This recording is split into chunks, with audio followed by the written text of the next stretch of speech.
Welcome back to the CheckSwing Podcast, y'all, with myself, the brains and brawn of the show, Mr. Coach Santa, and of course, the Hall of Famer himself, Rob Battle, in the building. What's going on, y'all?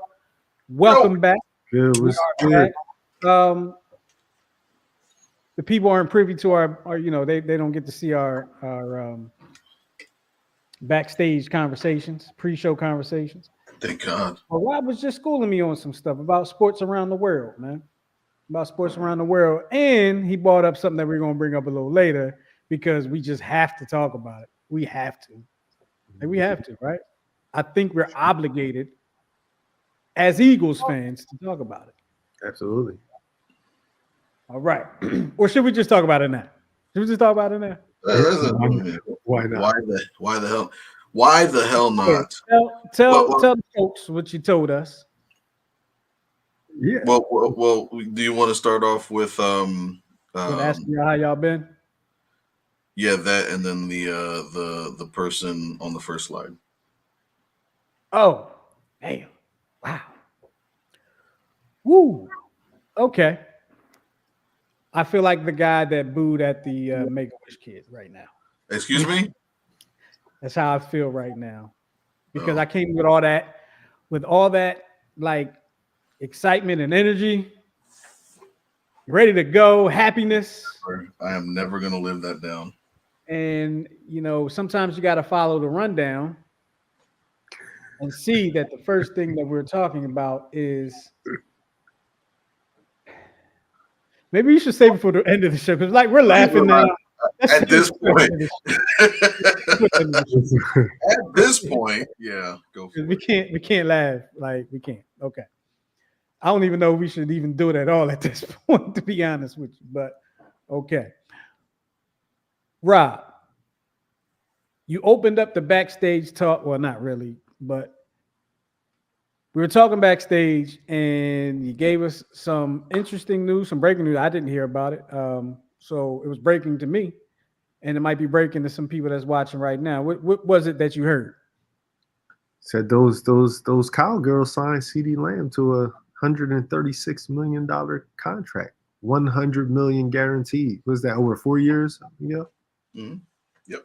Whew. First of all, let me say, listen, congratulations to that man. Great job to that man's agent.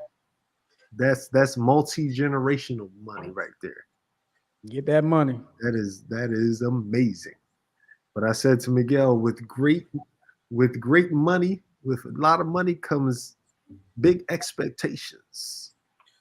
And we know that the Cowgirls don't live up to those the past 30 years. Exactly. And that's why I was glad he got his money. I'm glad he got it now. I'm glad he got it guaranteed because that officially means that he will not win a Super Bowl in Dallas. Yeah. Every time they come out, they open up that checkbook. It never pans out. So that's always great for us to, what's the word I'm looking for? Great for us. Revel in. Yeah. I was kind of hoping he would get more rest. I was kind of hoping he would rest some more at home or, work out on his own, whatever it is he was doing. And miss a couple games and maybe they miss him and then he gets his guarantee $100 million. It's $25 million a year. Like Emmitt Smith? Kind of like Ezekiel Elliott did. And Dak. And we all know how that turned out. But shout out to all the Cowboys fans. Congratulations. Mm-hmm. Congratulations for officially signing the guarantee that in 2024 you will not be the Super Bowl champions. Mm-hmm. Yes, sir. Especially since I think there was a reporter that actually talked to Jerry Jones about possibly giving up the GM role, and I don't think his response is well, yeah, I don't think he's ever going to give that up. As I try to put the Jerry Jones' picture up there, I almost knocked my camera over. Mm-hmm. But here you go. That's what you're referring to, Miguel? That's the one. No, no. What is it? What did he say? He said, "I've done it all, so I have an inordinate amount of confidence that F, if anybody can figure out how to get this ish done, I can figure out how to get it done." And then he proceeded to tell the reporter that no one else can do it like me and all that garbage. And uh, So he did. he believes he's the best GM in all the NFL. So he did it. Basically, he's saying he's solely responsible for getting the deal done. And he is. He is. That man, 81 years old. He needs to sit down. Mm-hmm. So he's 81, or were you just saying that? I just looked it up. I had to. It was on my mind. He's 81, and we're 2024, so 60. So he was like in his 50s when he was at his peak. Is that fair to say?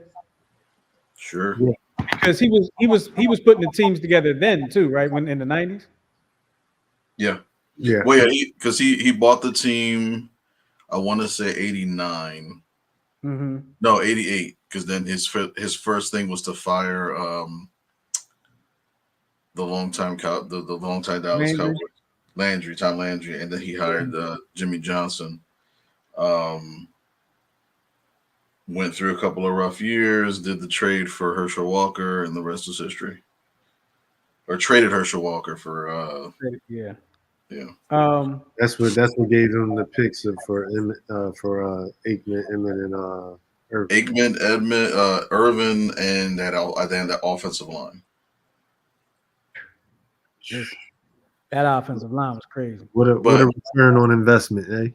Man. And listen, it was great. But I still will say, and I know I've argued this with Cowboys fans for years, I would say that Emmitt Smith is probably the most overrated running back in the history of the NFL.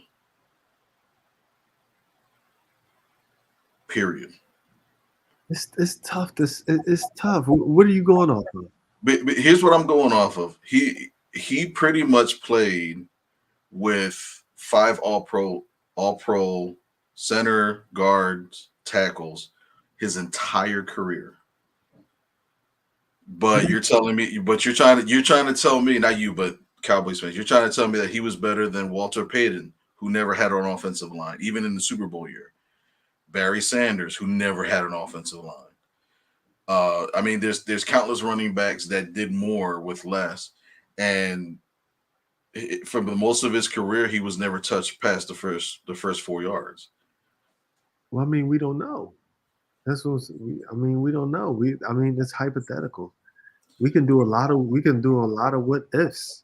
What if Paul Gasol doesn't go to the Lakers? Does Kobe win 2 more championships? True.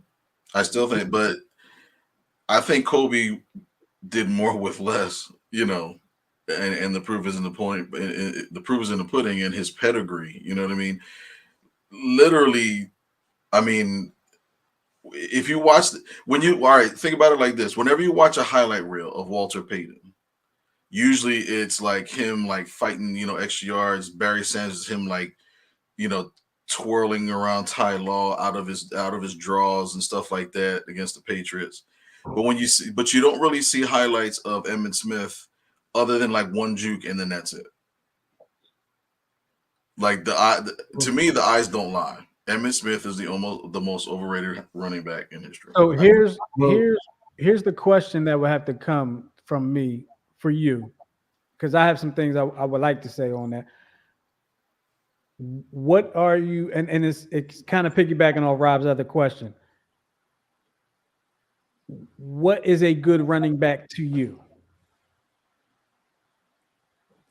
I think somebody that actually is. I think that the Cowboys could have won without Emmitt Smith. I truly believe that. If they plug someone else there. If they plug someone, I'm not saying just anybody. I'm not going to say just anybody, but a solid back, just a good. Let's say right. Like, all right, let's compare. If they had put Ricky Waters back there, right? But even that, Ricky Waters didn't have the greatest offensive line, so Ricky Waters would have been even better in Dallas. Put it this way: put Heath Sherman on the Cowboys. Put Go back to Heath Sherman. give me Heath Sherman. Give Sherman me had the neck roll. hey, thank you. Give me Charlie Garner on the Cowboys. Give me Herschel Walker. Give me Herschel Walker on the Cowboys. But then the You want trade wouldn't James happen. Joseph So too? Well, You want James maybe Joseph back Charlie there? Garner would stay healthy more. yeah. But So your argument, like, there's a couple things I want to say about that argument, and the first thing I want to say is, would you be making the argument if he wasn't a Cowboy, right? But it doesn't matter. Don't even answer that. Okay, don't answer that. I'm a No big matter boy. I what can the answer answer is, it. don't answer that. Okay. I'm a big boy. I can answer it. No, I If just don't want you to answer it because I like it better without the answer. That's all I'm saying. touche. So I would say, like, just talking about the people that you mentioned, the Barry Sanders, Walter Payton, I would say if I have to pay my money to see a running back, it would be Walter Payton or Barry Sanders before Emmitt Smith, right? I will also say that if Barry Sanders ran behind that offensive line, he might still be playing today. And he probably would have been the first running back to rush for 3,000 yards. Oh, he definitely would have hit 3,000. I don't feel like Emmitt Smith is the greatest running back of all time. It's hard to say that, like, when somebody says that they're like the greatest, I can't do that, but it's hard to argue because he broke the yards record. See, but that's like the argument I have with like Dick Allen versus Harold Baines. Harold Baines is in the Hall of Fame and did nothing. Okay, let me not say that. He didn't do something. I think 1 year he led the league in like total bases, but he never led the league in everything. He basically is in the Hall of Fame because he showed up and he swallowed whatever Tony La Russa was giving him. So when it comes to Emmitt Smith, I think he was just right place, right time. You know, hand the ball off. I already have a 4-yard head start. And I believe Barry Sanders, I got to look at the terminology for it. I believe he actually had the most yards recovered from a negative yardage in history. So I think meaning that he started in the negative more often than the positive. Yeah, I mean, when you look at Emmitt Smith, I don't even consider him a top 10 running back, to be honest with you. So here's the thing, and I'll let y'all talk. It's arguable that you could say that about any great player. Like what would Mike done without Scotty? What would I don't know? What would Kobe have done without Shaq? You know what I mean? Like that's what I said. We're talking about hypotheticals, but I do agree that. I mean, I would pay my money to see a good amount of backs perform before I would, if I had a choice over Emmitt Smith. I mean, there was nothing really like, oh snaps, Emmitt Smith did that. So I can go. I would watch, Barry Sanders over him. I would watch Walter Payton. I would watch Jim Brown. I'd watch Earl Campbell. I'd watch LaShawn McCoy. I watch. There's a lot of folks. I mean, if we're talking about pure entertainment, and I want to go see somebody run, Adrian Peterson, like, I get it, but because he has the title doesn't mean. I mean, LeBron James has the scoring title, and there's tons of people that still thinks Michael Jordan is the GOAT, including myself. So. For me, it depends on like what phase the moon is in, who I think is the greatest basketball player of all time. You know what? Like I really have that debate with myself. Like I be debating myself. I mean, it should be. Here we go. I always say I always think about, all right, who changed or who influenced the game the most. I think that was one of our first episodes that we talked about as far as like greatness. And there's only two, in my opinion, which right now is Jordan and Chamberlain, Will Chamberlain. because Wilt Chamberlain, they actually tried to change the game to stop him. You know, moving the free throw line back, moving the making the height of the net, you know, higher, you know, doing certain things, the three and the key, like all these different rules were changed to try to stop Wilt, and he still couldn't be stopped. Now with Jordan, you can argue, you know, not many rules have changed, and he kind of got the referees, you know, but that I think is just a byproduct of greatness. You know, you kind of get some favorable calls. But once he got beat down by the Pistons, it was off. He was off and running, and he got better. You know what I mean? And other than the 1 or 2 years where he didn't, you know, play because of the death of his father, he still came back and picked up right where he left off. That's greatness. I'm sorry. I don't know if LeBron could do the same thing. You know what? I'm disappointed in your response, Justin. Why?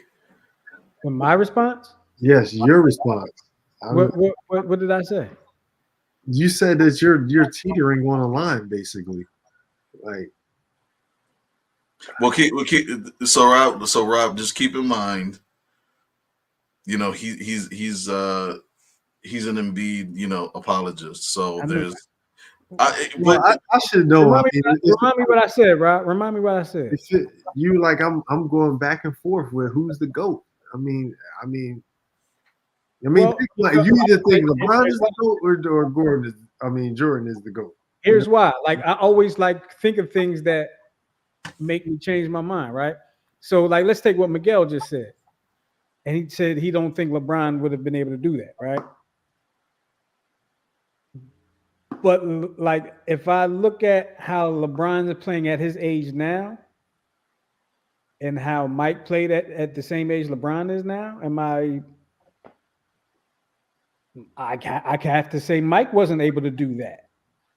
Right? I mean, Mike did drop a 52 at like 39. Are you talking about a game? I'm just saying he averaged his last his team go to the playoffs. His last season he averaged 20. His team go to the playoffs. To his last season? Yeah. I'm not sure. I don't think so. They might have squeaked in. No, Mike didn't see the playoffs with the Wizards.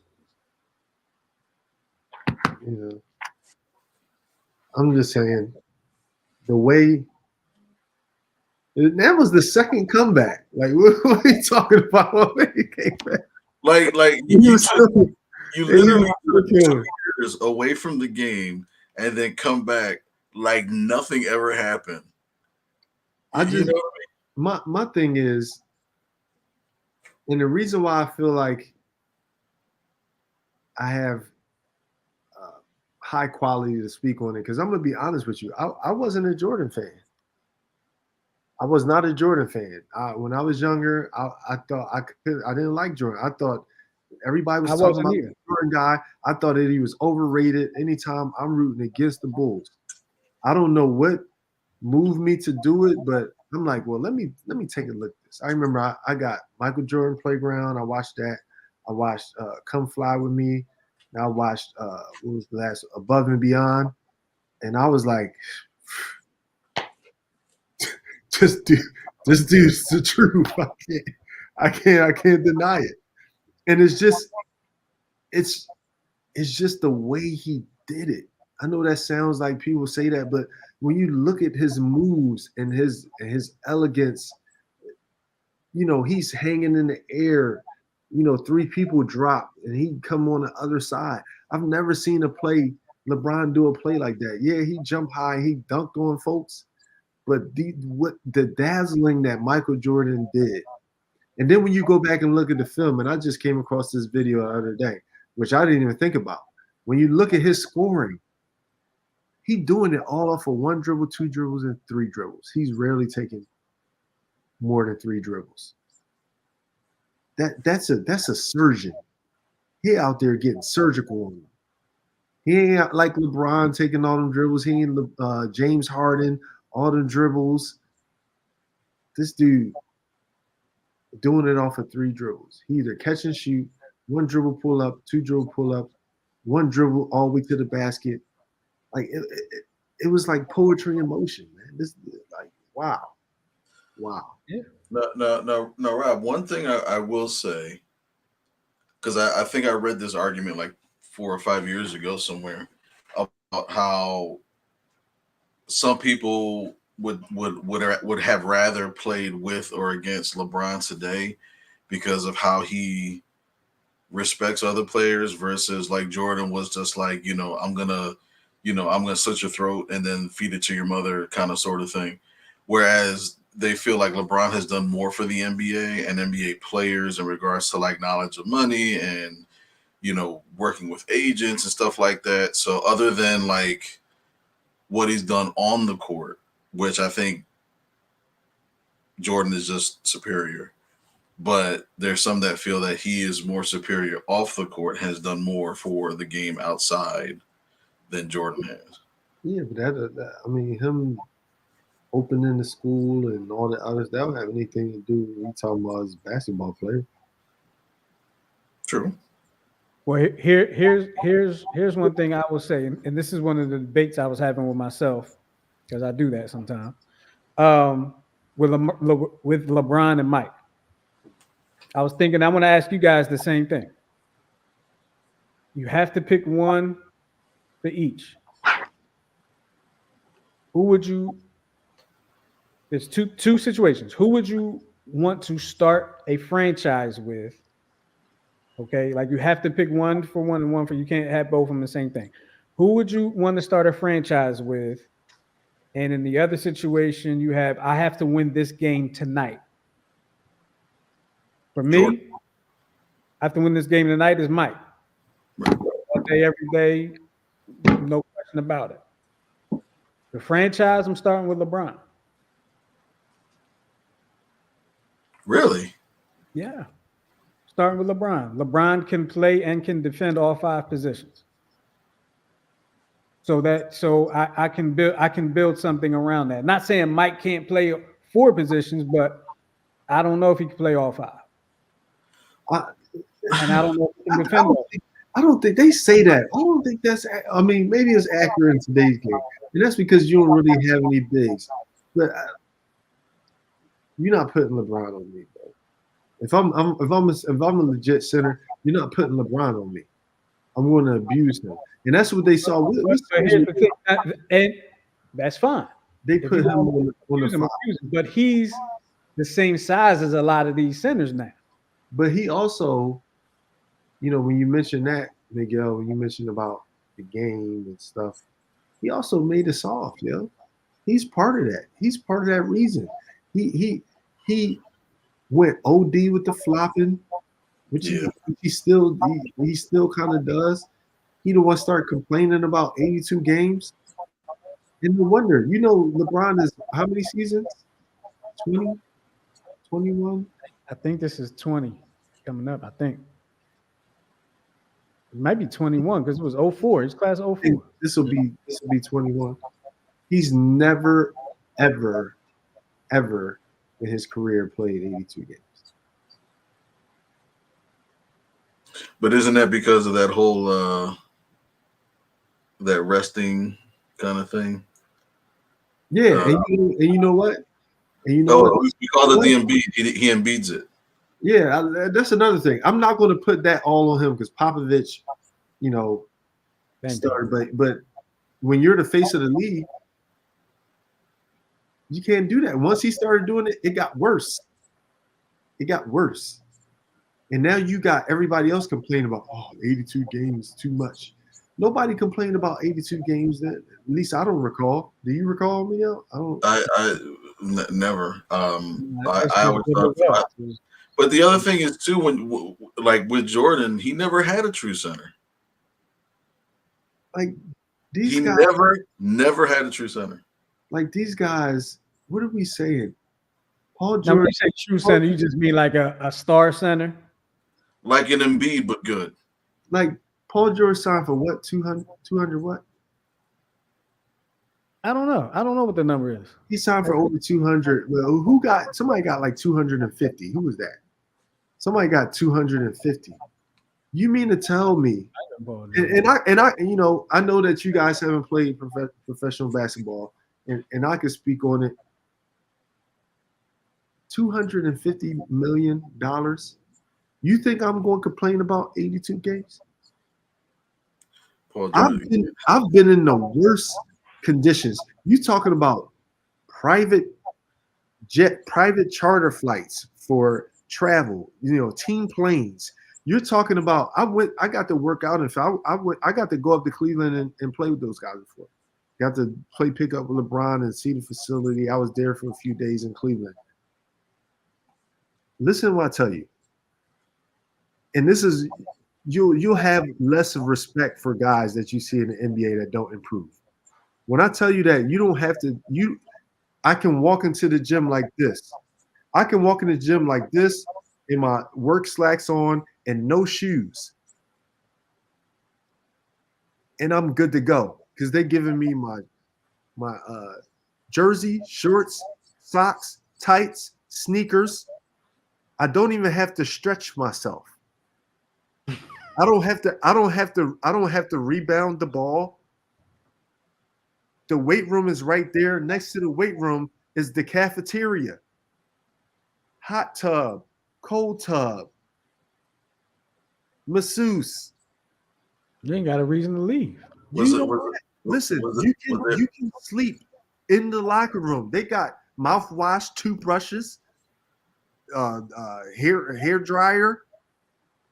Listen what I tell you, man. That's why I was frustrated when I got a taste of that and I saw folks, complaining and shit. Are you serious, bro? Do you realize what we go through? I played near the end. I played a couple months in Chile. Don't you know it was? I couldn't even get ice after practice. I didn't even have ice to ice my knees. They didn't have ice. And then when we did get ice, you know what they did? They didn't even buy the ice.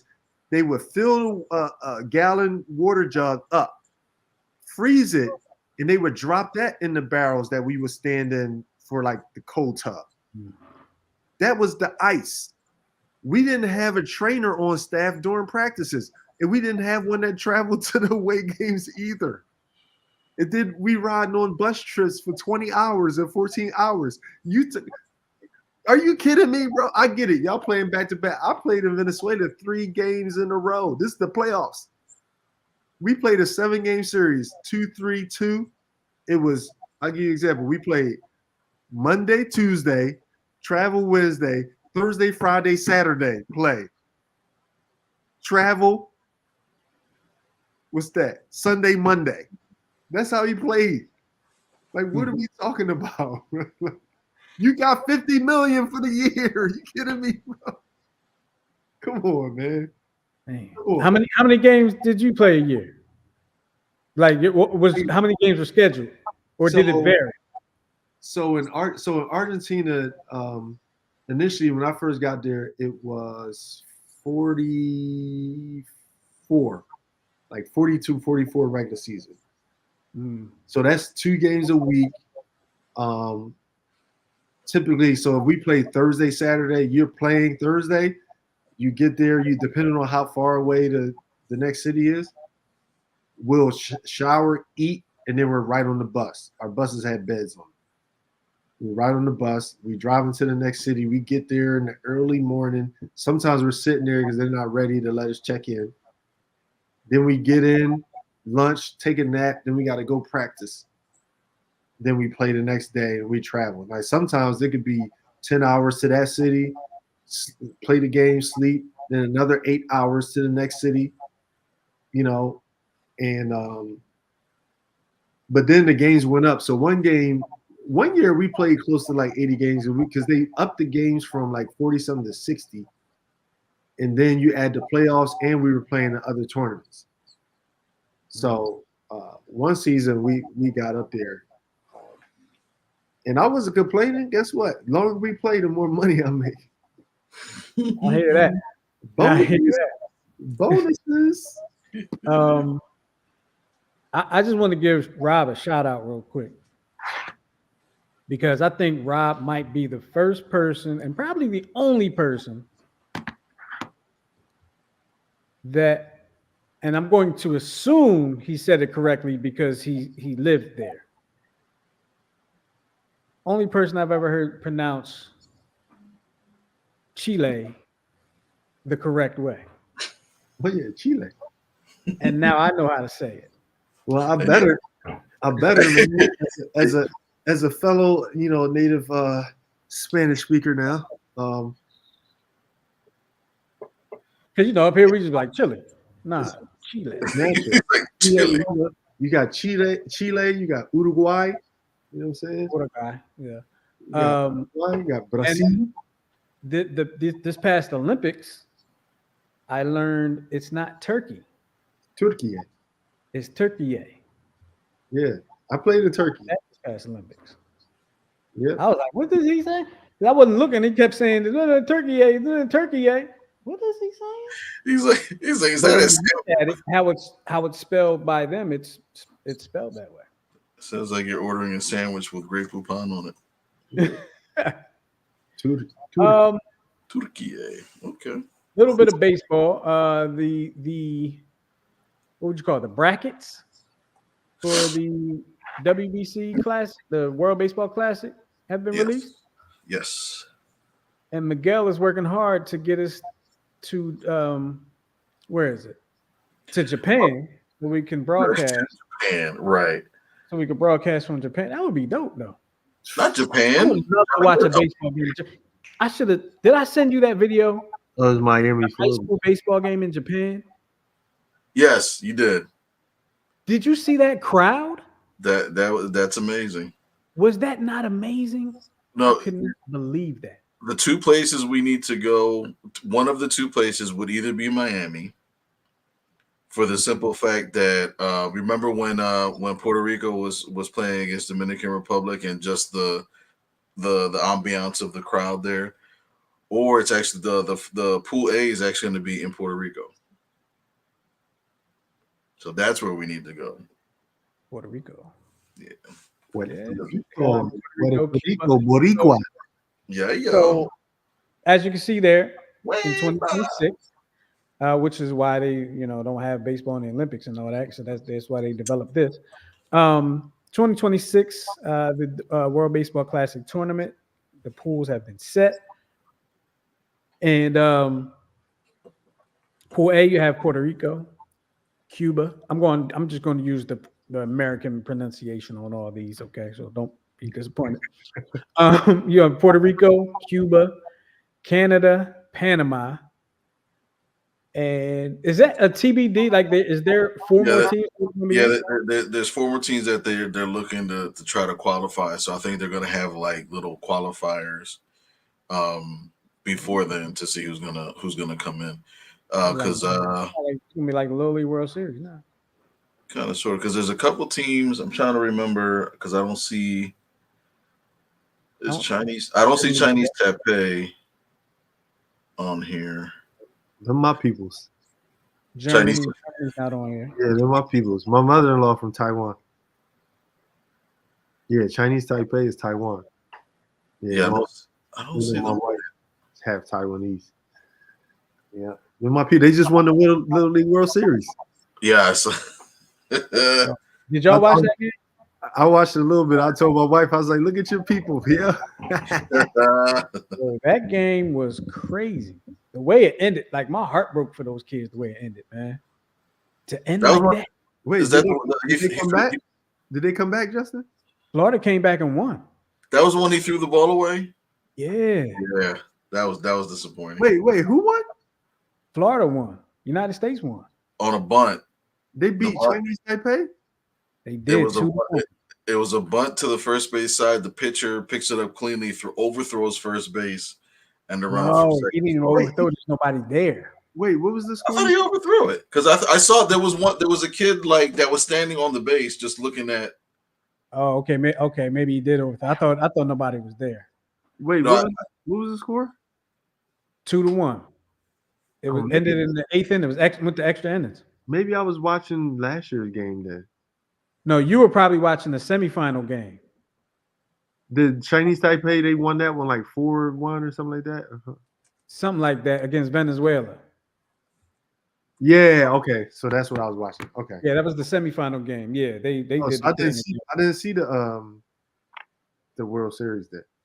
Yeah, the championship game it was a good game, man. It was I mean, with Chinese Taipei scored in the first inning, and then there were no scores again until the bottom of the sixth inning when the kid from Florida scored. But it, I'll try to explain it real quick for those that may not have seen it. Can we play it? You have it? Well, no, I'm talking about the kid that scored in the sixth inning, not even the game winning one. Oh, okay. So in the sixth inning, the kid gets to first base. I forgot how he got on. Decided he wanted to steal second base to try to catch the kid off guard, right? The pitcher I'm talking about. The pitcher sees him, throws the ball to second base. The kid is going to be out at second base. He turns around, runs back to first, right? Kid throws the ball to first base. He catches the ball, goes to tag the kid. The ball flies out his glove, right?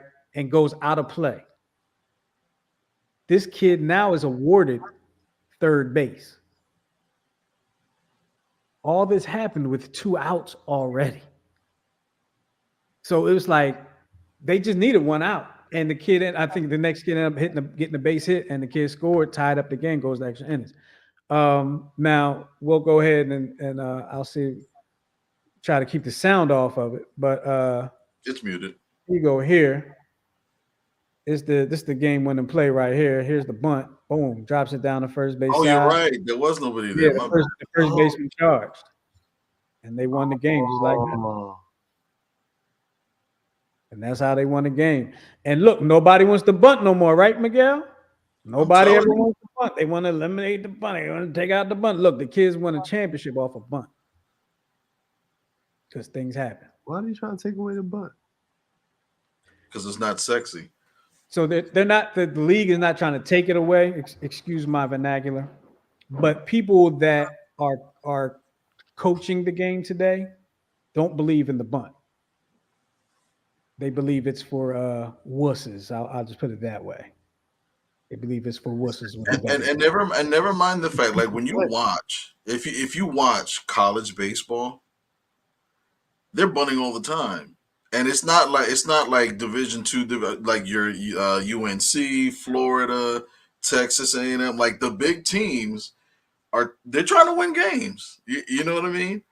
And even coaching now, like when we start batting practice, I usually have everybody on the team. All right, I need 3 bunts, and then you're out.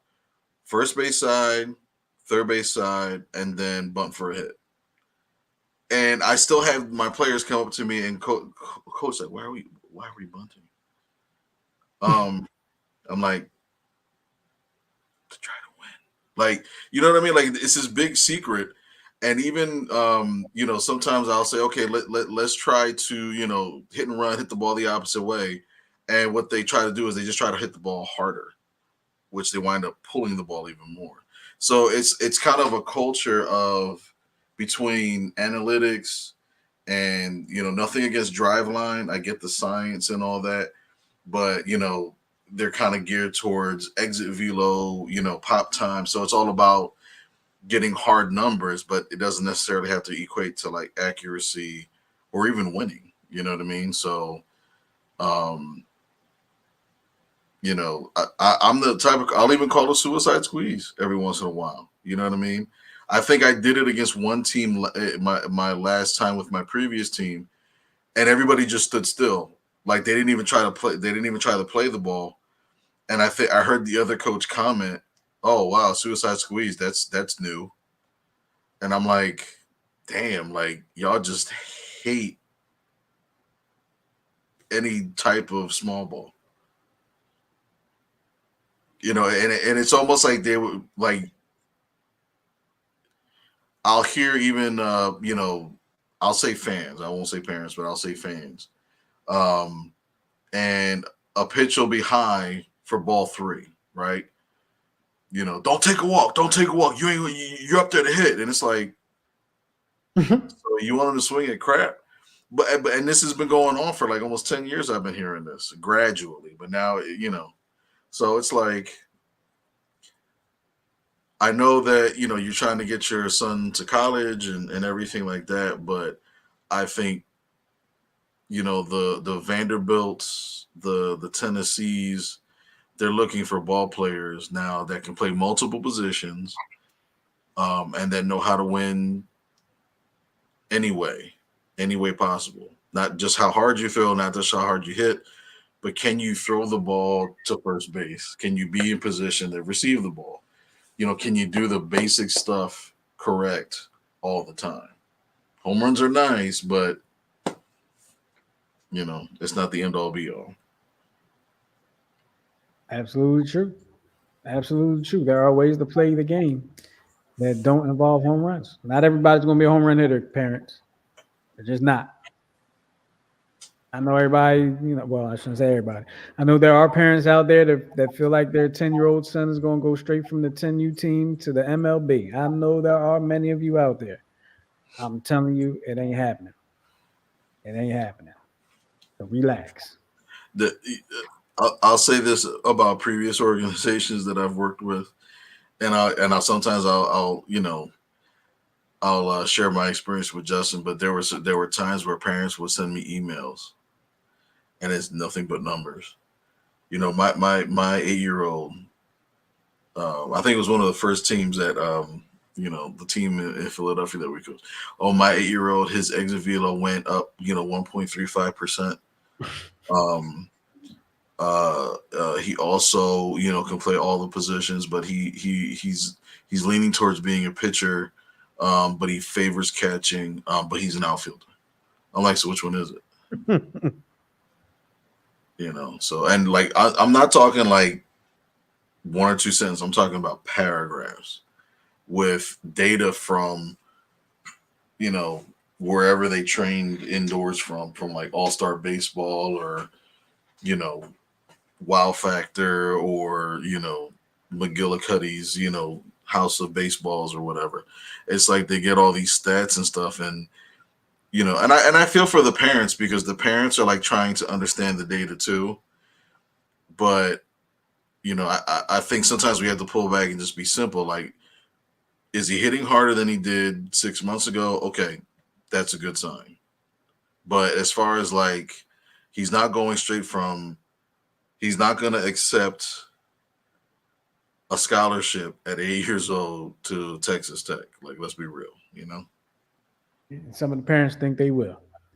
Some of them think they will. So, Miguel, we need to get to either Puerto Rico or Puerto Rico, Miami or Japan. I'm nervous about Japan. Why is that? Because I don't think anything there will fit me. And I'm nervous. Home of the sumo. I thought, yeah, I thought about too, but I thought I would be like, I don't want to get like kidnapped and then be forced into sumo matches against my will.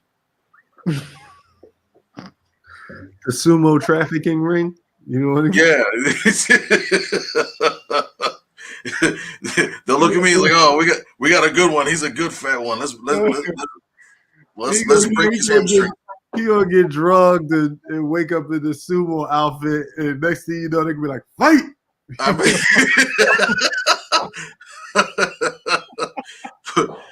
they're gonna go. What is your wrestling name? It's Miguel Honda.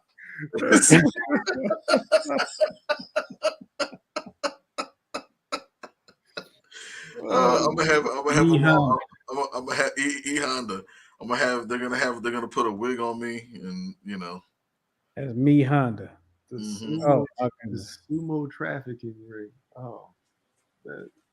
Well, if you better win. That's all I know. If it happens, you better win. That's all. You better not lose.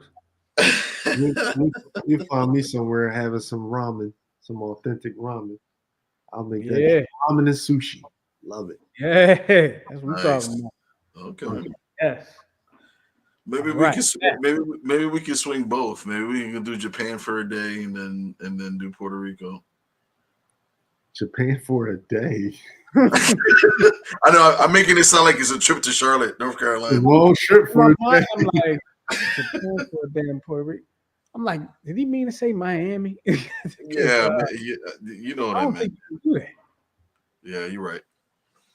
Miami. Uh, Miami to Puerto Rico is an easier, shorter quick, flight. quick note before we get into our dummy. It, it's not even as dramatic as I'm making it. I'm just trying to get my words together because I'm surprised because I didn't know it wasn't sanctioned already. But Miguel, you informed us that girls flag football is could be sanctioned by the PIAA. I didn't know it wasn't sanctioned already. Yeah, I think it was kind of going under like it was Club more so thing. like exhibition, right? So it wasn't um like official, and just like with any sport, it has to be sanctioned by The governing body. athletic associations from the state. And I noticed because we're close to a couple of schools, like there's a Dunbar High School, maybe like 15 minutes from here, and I actually saw a girls flag football, practicing. So it's starting to be a thing here in Baltimore because of what's happening in PA. So it looks like it could be something that could be spreading, which is a good thing. So Did yeah, I tell you that Penwood has a girls flag football you team? did tell me, and I think didn't that piggyback off of it? Because I thought Academy Park 2 also had a because I had a one of my goddaughters went to Academy Park and she said she was going to the flag football game, and then she wound up participating by the end of the season. So How long ago was that? it was my last year in PA, so I would say 19. Because 20. I know at a time like there were flag football teams at some of the high schools, but they were calling them like powder puff Power, football. yeah, the Powerpuff League, yeah. They were calling it that, and then when the Eagles got involved, Right. that's when they started just calling it flag football. But it's fun to watch. It's fun to Yes. watch. And it's so right now Pennsylvania boasts more than 100 teams and is a position to see continued growth. So in July they approved a second reading of a bill to actually sanction the sport in Pennsylvania. So it's still going through the voting phase, but it looks like it's going to be a thing. That's cool. So That's yeah, cool. I'm glad to it's hear mm, that. You mentioned a high school earlier in your statement, Dunbar High School. Have you heard about Dunbar High School's basketball, like the history there? vaguely. I'm still learning all the sports around here. I've been so glued with baseball and how big baseball is out here, and but I've heard of So I Dunbar. believe I'm going to say it was in the 80s. It was the 80s. Dunbar High School had at one time 3 future NBA players on their team. Okay. And I believe I'm hoping I get the names right. I can't remember the third one, but it was Muggsy Bogues for one. I know for sure it was definitely Muggsy Bogues for one. I believe one was Kendall Gill, and I can't remember who the third one was. But I believe they had three. I believe they had three. Might want to, it's. I think ESPN might even did a thing on it, or somebody did a documentary on it about Dunbar's that historic high school team that they had there. Um, shout out to Dunbar High School. So, do we want to go ahead and go to the big dummy? So there's actually two. The first one is kind of self-explanatory when you read it. Um, so we'll pause for a moment as you read it. Big dummy, big dummy.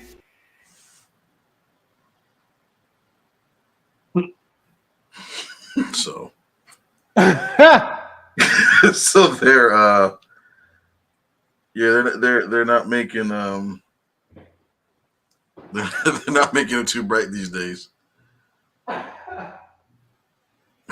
Oh yeah.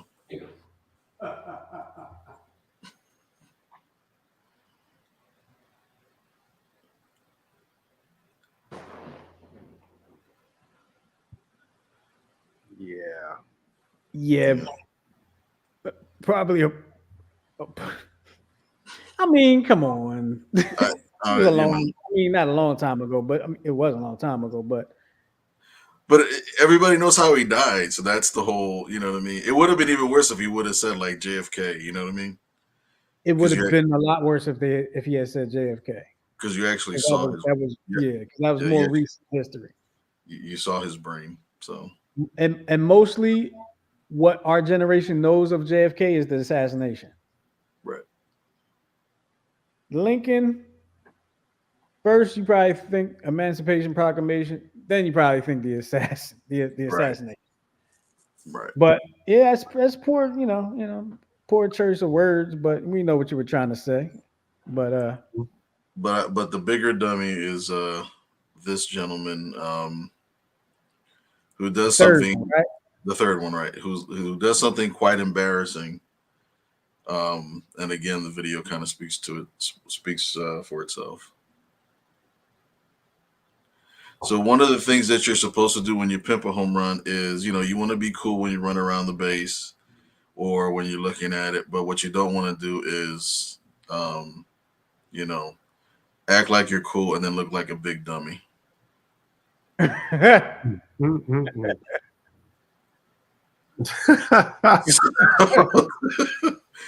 Yeah, so Can we watch that again? Yeah, I'm gonna see that.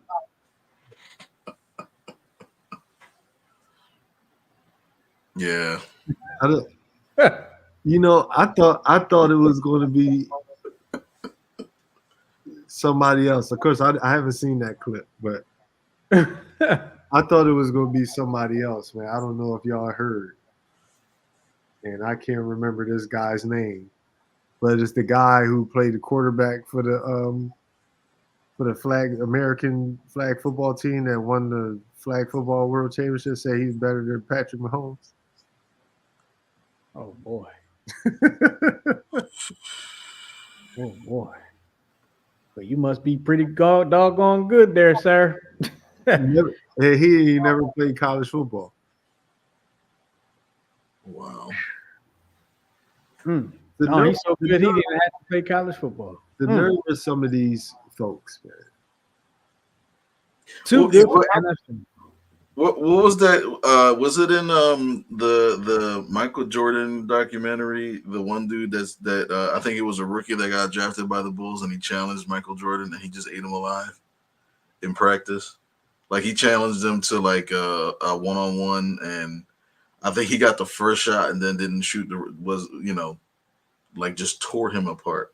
Oh, you talking about what's his name? Corey Benjamin, I think his name was. Yeah, and just embarrassed him. Yeah. Just embarrassed. Like 95, 90, no. It was like 93. Something like that, yeah. He did that when he was older too. When that kid OJ Mayo came out. OJ Mayo challenged you. Oh, he did. He did. Yeah. OJ Mayo was supposed to be that dude too. I remember. Here go another one for you. Anthony Edwards. He's a big dummy for his comments too. What did he say? I never saw what he actually said. What did he say?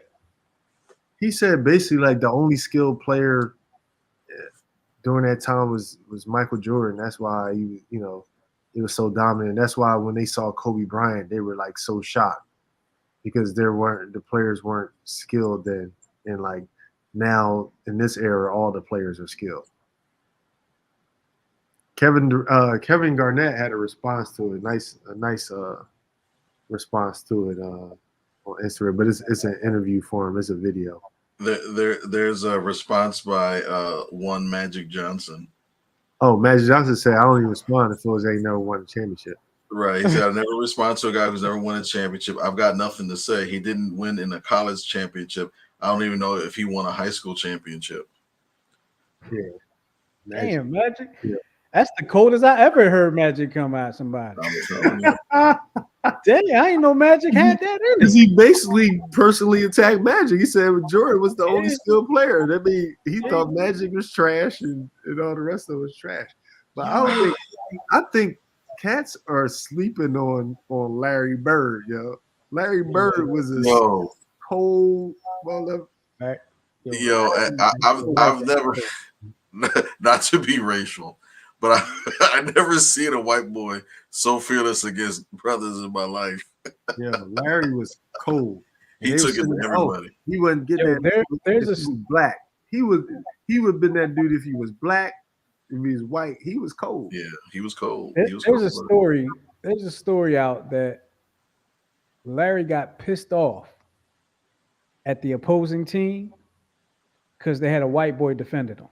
Oh yeah. I heard that story. He said, don't ever do that again. Don't ever Yeah. disrespect me like that again. Yo, Larry was cold, man. If you could, And like, then, I just and then implore tell you, like younger people, yo, just go watch Larry highlights, man. Larry was cold, man. and then tell you how he was going to give it to you. Yep. It didn't drop 30. Did he drop a triple double or on 36 with his left hand against the Trailblazers? I think it was. Mhm. Did he do that? Yeah, that happened. Damn. Larry was cold, man. See, that's the And basketball. like we I hate like. Larry Bird because we're like it's a Sixers territory, but Larry was cold, man. Larry was cold. Hey, but all respect to the Celtics fans that one time when they were chanting for us to beat LA. Oh yeah, because nobody liked LA. Mm-hmm. Damn, is that it? We're done. Yeah, we didn't. We Oh, didn't. nope. Some There's one more comments thing. in there. One more There- thing. Well, there was two. The first one was the Alabama high school player that passed away. Oh, Yeah, Yeah, that's Yeah, he was. They said that he was the quarterback for this Alabama high school, and they said the hit was it didn't seem like it was anything, and I think he landed actually he broke his fall with his arm and he landed on his arm, but he got up woozy, and then when he came off the field, they said he was real dizzy. He wound up actually throwing up. And then he started convulsing, and then he passed out, and he just never regained consciousness. damn. So, and they stopped all sports for the week. They held like a vigil, and he was very beloved by his school. So, prayers out to his family. I don't like hearing that stuff at all, man. That's. I mean, school just started. I mean, not that makes it any worse or better, but like, damn, like that's There was a kid in from a local Baltimore high school that he collapsed and died about 2 weeks ago, 3 weeks ago. High school football player. due to heat, or was it a hit? Well, they're still looking into it, but he had a pulmonary embolism, and he was complaining about headaches. So the coach kind of had him sit on the side or whatever. He got examined, and same thing. He had a pulmonary embolism that was fatal. It's the unexpected. Yeah. Yes, man. Those are so tragic. Man. It's like Thank you, you David go Wingate. practice. That was the other player at Dunbar High School. Okay. I believe it was Muggsy Bogues. I believe it was. So was it Kendall Gill? Maybe it wasn't Kendall Gill then. It was David Wingate, Muggsy Bogues, and then there was somebody else. Yeah, they had a few. They did was it a 30 for 30 on that one? Yeah, I think they did. I still haven't seen it though. I want to see it. Oh, this is good. This is good. You gotta check it out. And then there was also this story here that yesterday actually it came out. I keep forgetting that today's Tuesday. I saw that. WWE remembers Sid Udy. Is that how you pronounce his last name? I guess I knew him as Psycho Sid or Sid Justice. Yeah, I'm gonna use his last name. I just remember he was technically the first person to ever kick out of Hogan's massive leg drop. Um, I always knew him as I can only like really Sid Vicious is how I remember. yeah, Like when you said Justice, that was just weird to me. yeah, and I always thought that he was underutilized in the WWE, even though I think he won the world title like 3 or 4 times. Mm-hmm. And then of course recently, like I think it was like 10 or 12 years ago, that nasty foot injury where he jumped off the middle rope and landed, and then his leg Fake snapped. snapped at the shin. And Oh, he was actually telling a story about that because they said like they were going over the script beforehand, and he said that he didn't feel comfortable doing it because he was just coming off of a shoulder surgery, but they kind of made him do it anyway. So he blames WCW for all wow. that. So Is that what eventually led him to leave? yeah, I think he made like a smaller run. He came back to the WWE like maybe 3 or 4 years after that, but it didn't last too long, and then he had to call it quits. But his son posted last night that he was actually battling cancer for like the last 2 or 3 years. Hmm. So Yep. You got another name in there, Jay. My boy said Reggie. Lewis. Yeah, I was about to put that in there. Yep. So it was David Wingate, Muggsy Bogues, and Reggie Lewis. Reggie Lewis is another athlete passed away on the court. Mhm. I remember that. I remember that. Was he in that same draft? Was it him and was he in the Limbites draft too? No. No, no, I don't think so. Because Reggie Lewis was a rookie when he died, yes? Yeah, for the Celtic. The other person is actually Reggie Williams. Reggie Williams, yes. So it was Muggsy Bogues, Reggie Lewis, Reggie Williams, David Wingate. Okay, that was 4 guys. Mhm. That's tough. There's a book out called The Baltimore Boys, 82-83 Dunbar. They said they didn't just survive, they thrived. Yo. Yeah, they got that's the 30 for 30 Baltimore Boys. Mhm. So, yeah, I watched that one. That's pretty good. Yo, I can just imagine, right? Like Muggsy Bogues was cold, right? Cold hand, but I could just imagine like the other 3 was probably like, yeah, we going to the league, blah blah blah. Muggsy probably like, I'm going to league too, and they was like, man, ain't nobody you ain't nobody gonna pick to have you in the league, like you know what I'm saying? Like they probably gave Muggsy the business, man. Yo, I don't think they talk enough about that. I don't think he gets enough credit, man. Well, for being the height that he is, Yeah, and, bro. and accomplishing what he Sorry. did. I'm thinking like, I'm sorry. Y'all should be ashamed of yourself. Y'all cats 6', ain't no way. No way. I've let this 5'3", 5'2" dude. Y'all put his little butt right in the post. Yo, he's going to be such a defensive liability that he can't be on the court. There's no way. How did that happen? I mean, the dude is a walking miracle. I wanted the same thing, and I watched, and I don't know how he's not in the post every single time down the court. Never understood that. I think they just had a Nate way. Robinson, Spud Webb. They had a way that basketball was supposed to be played, I guess, at that time, and that guards really weren't posting at that time like that at that time, except for True. I think Mark Jackson was like the first one that was really like doing it. Yeah. And then it became a thing. My boy mentioned Hank Gathers and Daniel Rump. Yep, I put it up there. You got it in there. Yeah, did I miss anything? No, I think we're good. Everything else we can kind of push to next week. All right. Any last words, gentlemen? No, I'm looking forward to seeing our Eagles play next Friday, and I'm even more excited to see the Cowgirls fall flat on their face again this year. I sure hope so.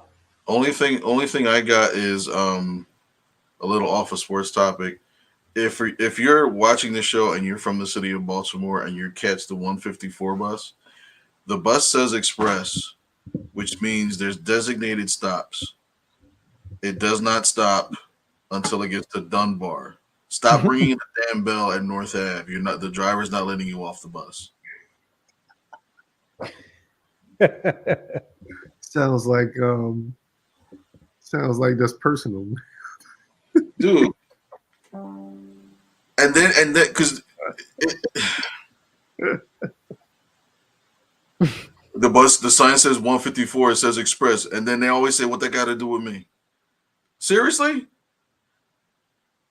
Read the damn sign. I feel like, see, last week it was me, now it's Miguel. Yeah, dude, no, dude. But you went off on some. You went off on some deep stuff. We went off on what, pedophilia and what else was it? We definitely went a whole different route. And then Because we're like the Phillies won 3 in a row. He's like, yeah, I hate pedophiles. It's like, what? You sound like one of the dudes. You sound like one of the dudes outside the ER in downtown Baltimore. Hey, well, look, we gonna get up out of here, y'all. We appreciate y'all hanging with us here at the CheckSwing Podcast with myself, the brains and the brawn of the situation, Coach Santa, and of course the Hall of Famer, Mr. Rob Battle, in the building. We will talk to y'all next time here on the CheckSwing Podcast. We will talk to y'all next time here on the CheckSwing Podcast, where we will be giving you our Eagles predictions for the season. We got to do that again. We got to hold up to tradition, Miguel. Yes, all right, we do. and then of course we'll lose them at some point during the year, and then find them in like April and say, "Hey, I was almost right." But the fans of the show know exactly what I'm talking about. But anyway, we're gonna talk to y'all next week. Peace, and that's it. Bye. And we hate pedophiles. And we hate pedophiles. Sucks.